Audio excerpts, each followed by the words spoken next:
Hi, everyone. Welcome back to E3 Energy and Efficiency with Emily. This is episode 4.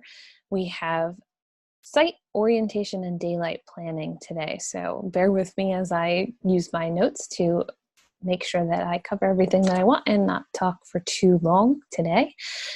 Sorry for anybody who tuned in on Wednesday and didn't find the updated podcast. It has been one of those weeks. As you may know, up here in Maine, we're getting quite a bit of rain, and so things get shuffled around, but we are finally getting into spring, which is exciting. And part of the reason why I wanted to talk about site planning this week, we actually sited our next house on Wednesday this week, and that house is one of our semi-customizable plan sets for that particular lot. We moved the garage and the mudroom entry from the east side to the north side, which did a couple of things. First, it increases the buffer between the house and the cold northerly winds, which is fantastic. And in the orientation for this lot, it cut the driveway from a 400-foot driveway to a 200-foot driveway, which made a huge difference in sort of circling around and getting through the site to where you want to get into your garage. So that was one of the things that makes such a huge difference when you're talking about the site and where you place things on the site. And part of why I wanted to talk a little bit about site and orientation was because we have a new excavator on this project, which is exciting. And he sort of had a little laugh and said, "Oh, most people who, want me to dig a foundation just say, I'd like it to be over there somewhere, roughly here. But for us and high performance homes, it can't just go over there somewhere. It's very specific about where it needs to go, what orientation it needs to be in. I'll talk a little bit later about magnetic south and solar south and, both passive solar and active solar. But things as simple as the correct orientation on a house plan can really vastly improve the efficiency of the overall house. And so it does make a really big difference. For some reason, we started getting into building developments probably for ease, the way they go up, density of orienting, the front door and the garage to the south with a 50 to 75 foot maximum driveway, not to the south, I'm sorry, to the street. With a 50 to 75 foot maximum driveway, which means very little plowing and everything. But that means that there's a series of houses that face north or sometimes face east or west, where you want the front of your house to be really beautiful because that's the part where people will approach.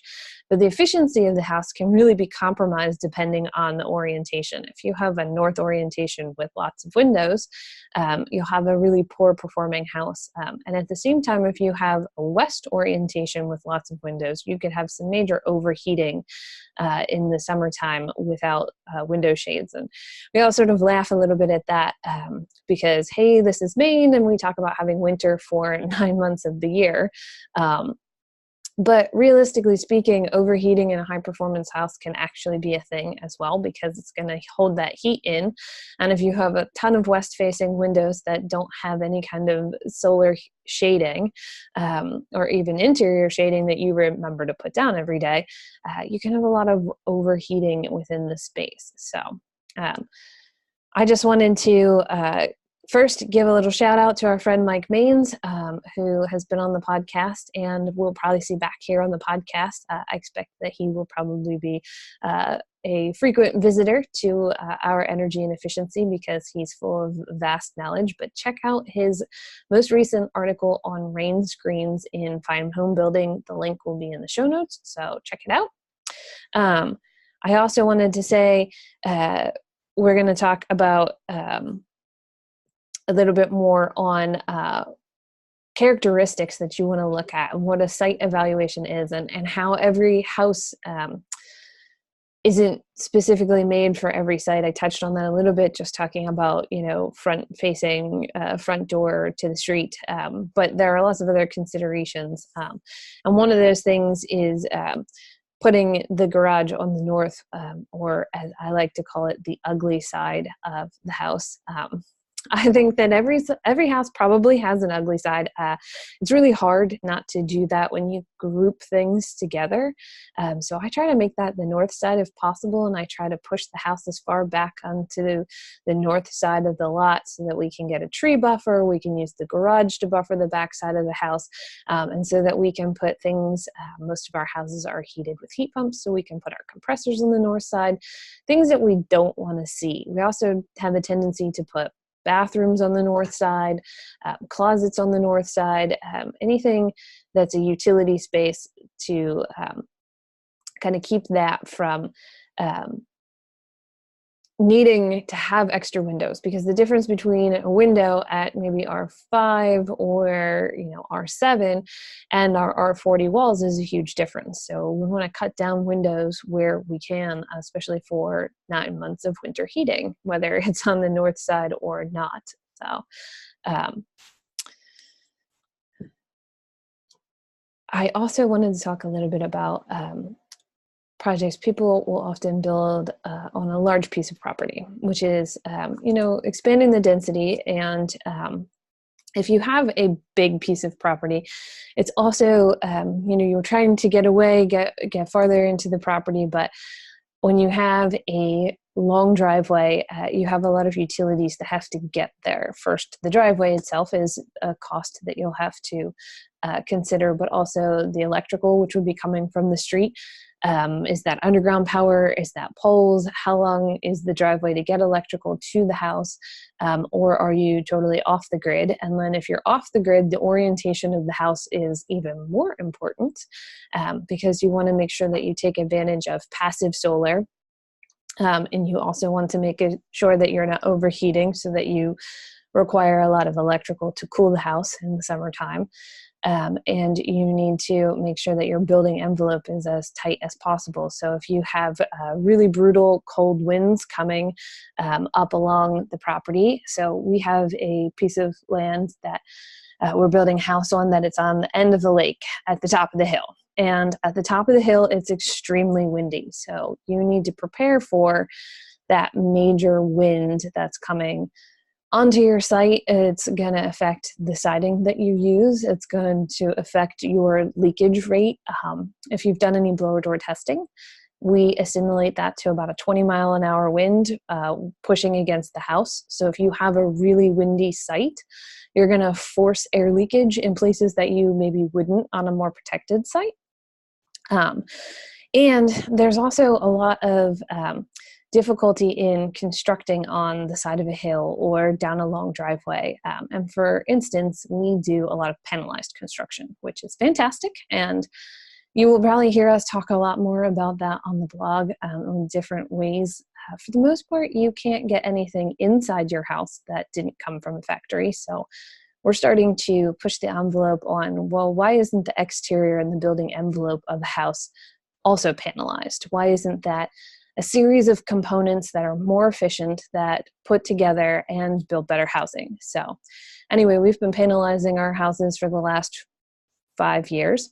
And on this particular site, we had a 1,000-foot driveway, and we had panels coming in, and it was on top of a steep slope. So the trucks had to back down the driveway, which was a feat in itself. I don't drive a large truck, but these guys are pretty amazing. So they backed down this long driveway.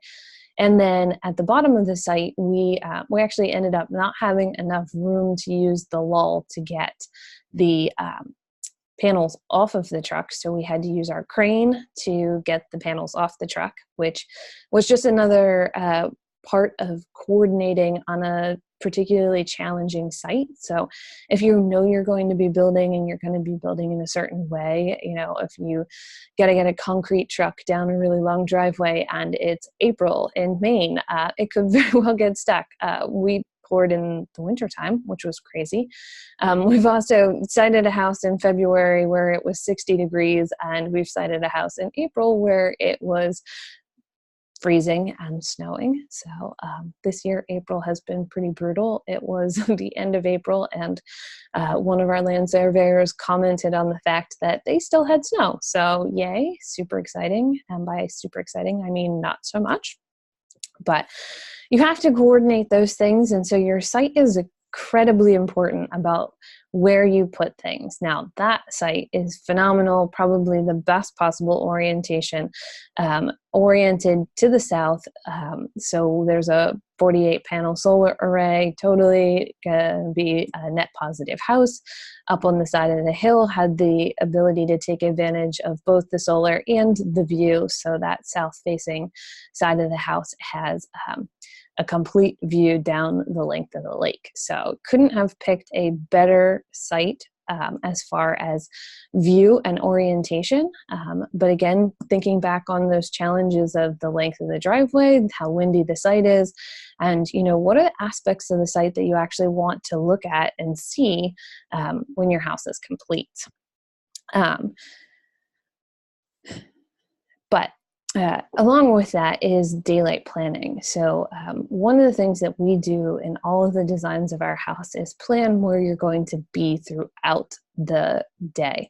And this can really improve the efficiency of the house, but it's also really determined on the orientation of how you place the house on the lot. So daylight planning or daylight zoning is about grouping things together on a certain part of the house where the sun is going to be during the day. So we often find the kitchens on the east facing side, southeast facing, so you have both south and east light, bright morning kitchen spaces, and living spaces more to the southwest side of the house where you're there in the afternoon in the setting sun. And the same goes for screen porches. And people will say to me, well, your front porch is only 5 foot deep. And yes, the front porch was only 5 feet deep. It is a very specific farmer's porch look. But what we were trying to also do was to maximize the winter sun that could come into the house and pour across the floor for passive solar and for daylighting, and minimize the summer sun so that we didn't have overheating in our space. But with that, that means that there's only a certain depth that that overhang can be. And in this case, on the Birch Farmhouse, it was 5 feet. So 5 feet makes a good sitting porch, but it doesn't make a great space for, hanging out and having a table on the porch. And so people will ask me, well, where do you put the sunroom if you want to have a screen porch or a sun porch? And my answer to that is on the west, because you want to shade from the west anyway. And having an overhang or an enclosed porch on the west side is definitely the best place to take advantage of the warmer afternoons, but having it covered and cooler. If you had just a patio or a porch on the west side, you probably would overheat, or not a porch, but a deck, a patio or a deck on the west side. You'd probably overheat. It would be too sunny. So that's a great place to have a covered porch or a screen porch area. But again, with the daylight planning, we also talk about, grouping those spaces together. So I personally am a morning person. So I love to have my bedroom on the east side so that the sun rises in the east in the bedroom. It's the first place to see light. But not everybody is a morning person. And if you're not a morning person, then your bedroom on the west side might be more appropriate. So we actually talk about how everybody's going to use their space, how they're going to move through their space. Do they want their dining room open to their kitchen or open to the living room? Do they want closed-in spaces? Do they want to sit in a quiet and cozy south-facing sunroom? Or do they want to have, a really fantastic north-lit studio space where maybe you don't want extra sunlight, because sunlight and daylight are two different things. So sunlight is really absorbing the extra heat and a lot of extra sun into the space. And so that sun can have a glare, as you can see from the podcast if you're watching the video. There's a nice bright sun shining on the side of my face. That's from my south-facing window. And so that light is coming into the window and really brightening the space. It's giving glare. So if you have a den where you want to watch TV, you don't want that light to really be pouring across the space. Whereas daylighting is about the natural light in the space, something that brightens the room but doesn't necessarily increase the sunlight. And so there are so many different ways to create daylight. And if you have a natural light space that you want to do that, that might need to be on the north side so that you don't have the excess sunlight. So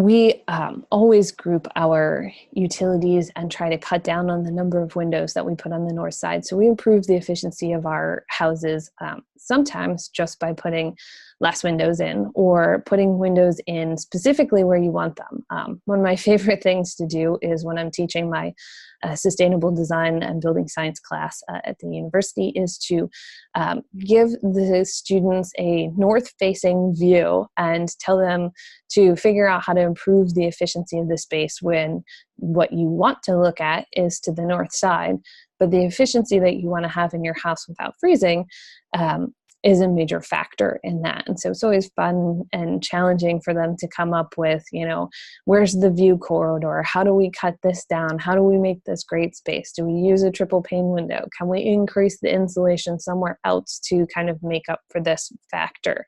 And what you can do to kind of still give the view, but cut down on the efficiency or the inefficiency of having a north-facing view.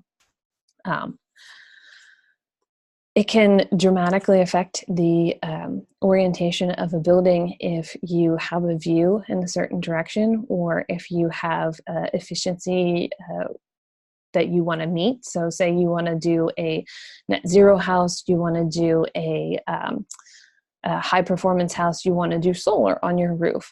It really makes a difference on the efficiency of the home. And this is one thing that I tell people all the time is everyone says, oh, adding all this green stuff is so much more expensive. And some things are more expensive, or at least more expensive in the upfront. If you're going to add a solar system, or if you're going to really improve the efficiency of the building envelope, which we always recommend, it will cost you a little bit more in the upfront, but it will cost you so much less every single month that it offsets the cost of doing some of those things. And some things pay off in a year, some things pay off in 5 years, some things pay off in 7 years. If you have a solar system that is good for 20 years, you may reap the benefits of zero energy bills, for the second half of that after you've paid off the solar system, especially with the tax credits that are still available. But some things that are absolutely free is the orientation of the house, and really thinking about where the windows are, where the orientation is, and not overheating or creating really cool spots within your house, creating convective loops, and thinking about how all of those are. And that one is actually free. So,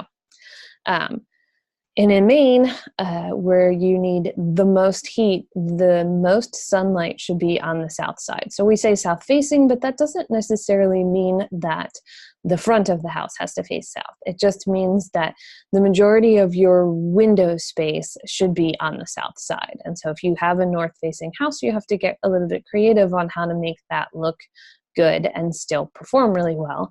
If you have a south-facing house that's close to the street, you also have to think about the fact that that is the best place to have all of the windows, to get passive solar, to have the orientation of the roof line for active solar.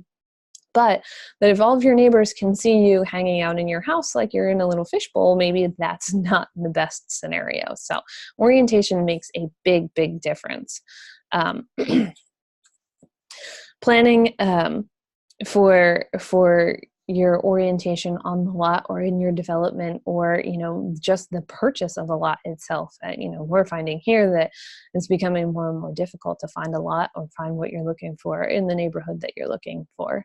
But where you pick that lot and then what house you plan to build on it makes a huge difference. And also taking advantage of the natural terrain. So we locked out on the house that we sited on Wednesday. It was previously cleared, so we could really see what we had to work with. There's a fantastic flat spot before the site starts to slope off, which is a great place to kind of place the house, so that we didn't have to argue with grade. But we've also forced walkout basements on houses that we've had where the lot didn't really accept it. And it was one of those really hard challenges to make that work. We've also had, garage frost walls, which are 8 feet tall because the site slopes off in a certain direction and you want your garage to be level, right? So, working with the natural terrain and moving the house around to work with the natural terrain. Although one of my favorite house sightings, I think, was with a couple who had a triangular shaped lot.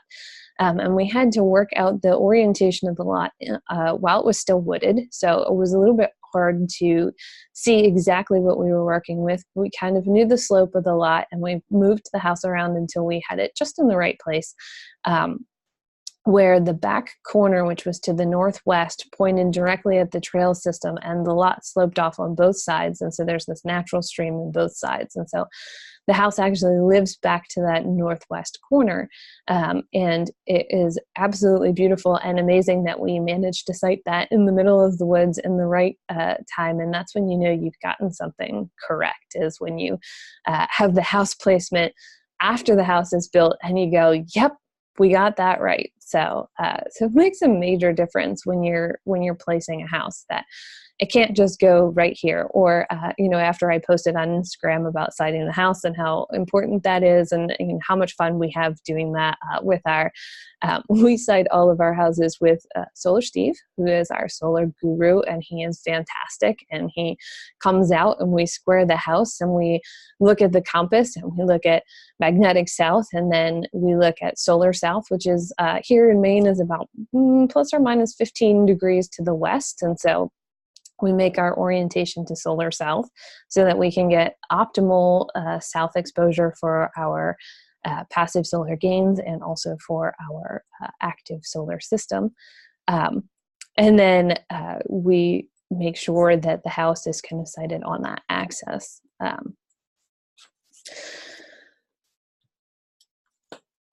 Sorry, I'm going through my notes here, and I'm realizing that sometimes when you talk, you already cover things that you wrote down as a note, remembering that you wanted to say that, you wanted to do that while you were talking about it. So, but again, so true south and magnetic south are not the same. So the Earth does not rotate around magnetic south, but when you're out with your compass, it's going to find magnetic south. And so again, you can look it up on Wikipedia and everything to figure out what your latitude and your longitude is, to figure out what degree is solar south for optimal orientation. Again, if you talk to any of the solar installers, is you're splitting hairs a little bit here on the efficiency of the system, but if you have the opportunity and you have the time to try to figure it out, we usually attempt to do so. And for an even more dialed in site orientation, there's the Living Building Challenge. So we've talked a little bit about net zero in the past. We've talked, you may have heard LEED. You've heard about Energy Star. There's another program called the Living Building Challenge, which not only do they produce all the electricity on site that they need to run or operate, trying to get off of fossil fuels, or they have a trade-off program where they can pay for the energy that they use on another site. But they also take into account, how far are they from the bus routes? How far are they from infrastructure? Because we want to, the more dense we build in our societies, actually, the better and more efficient we are. But they also process all of their waste on site. And so it's really important how that works and how that moves through the site and how that can happen. And so if you're really interested, check out the Living Building Challenge. It's a great organization. It's fantastic. And also the Green, sorry, I'm going to get that wrong. The Green Architects Lounge, which is put on by Phil and Chris, which is a fantastic podcast also. They just talked about the Living Building Challenge in more detail. So if you're interested in that, pop over there and check out their podcast. So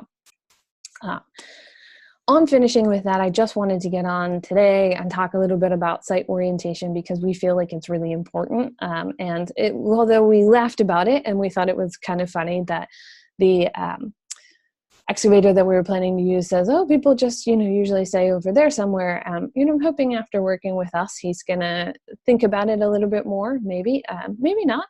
But that when you are building a high performance house, this is one thing that's free and easy to do, but also really important, the site characteristics. And what we didn't talk about, which maybe we'll try to get our friend Carrie Lewis, who is our office mate, on the podcast. She's a landscape architect. She can talk more about sites and grading and rocks and features and things as part of that. And if we're lucky, maybe we'll also get Bob Berry from Mainland Development to jump on here and talk about land surveying and other things that are efficient in the land itself. So today we really just talked about orientation and the house and daylight planning and how we think about our spaces and how we try to plan for passive and active solar and how somebody is going to move through the house or use the house or what they're going to do in certain spaces in their house